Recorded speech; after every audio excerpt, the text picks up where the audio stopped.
কবিতা মনের কথা, কলমে ছন্দময়ী শুক্লা।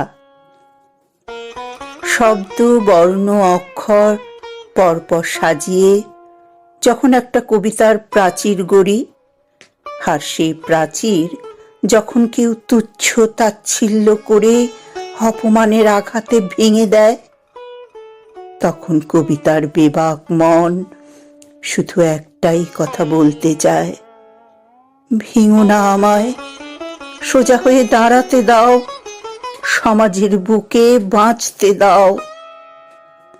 কবিতা বলে, আমার তো জন্ম হয়েছে কবির কোমল হাতের ছোঁয়ায়, যন্ত্রণার গনগনে আগুনে ঝলসে যাওয়ার মুহূর্তে, আবেগ ভরা ভালোবাসায়, প্রিয় মানুষের বিদায়ের ক্ষণে, কারণ ভরা প্রতিবাদী ভাষায়।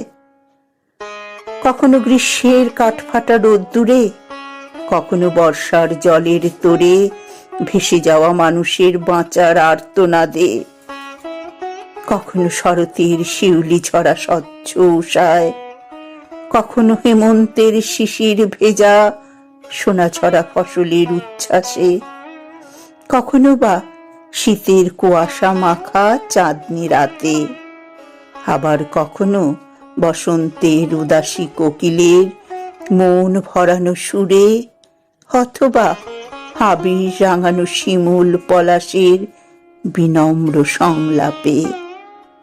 তাই বলি, নতুন যুগের নতুন সভ্যতা গড়তে আমাকে বাঁচিয়ে রাখো, সমাজের বুকে একটু সম্মান দাও, মাথা তুলে বাঁচতে দাও কোনো এক বেনামি কবিকে।